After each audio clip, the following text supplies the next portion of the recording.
A computer hard drive holds a deadly secret: 150 grams of the synthetic drug fentanyl. At 50 times stronger than heroin, just a few grains can trigger an overdose, meaning each of these ready-to-sell wraps holds enough fentanyl to kill. These drugs were seized by police in Estonia, which for almost 2 decades has led the EU in fentanyl deaths per capita. Close ties to neighbouring Russia make it particularly easy for gangs to smuggle fentanyl over the border. In the tiny Baltic country of just 1.3 million people, the drug has claimed over 1,600 lives. I remember it was 2001, I think, when fentanyl came. Yeah, it was heroin before. I OD'd 4 times per month, and a lot of people died. Yeah, that was June or July, I remember. Jan Vaart spent 6 years addicted to fentanyl and other drugs.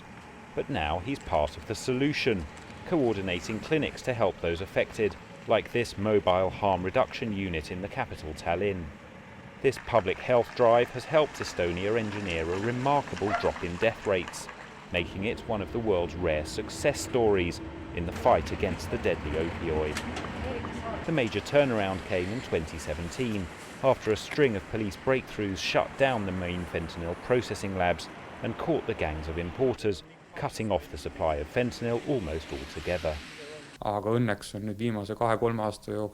Fortunately, in the last 2 or 3 years, and driven by the Central Criminal Police, the main middlemen and people who brought fentanyl to the Estonian market have been caught and brought to justice.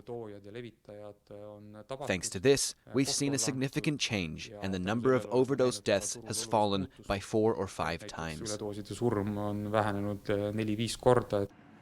The dealers are now off the streets in Tallinn's once notorious Kopli neighbourhood. But the social problems like poverty and joblessness that fueled the spread of hard drugs in Estonia remain. With fentanyl having all but disappeared, experts say that other drugs are taking its place, including cheap, mind-altering amphetamines known as cathinones.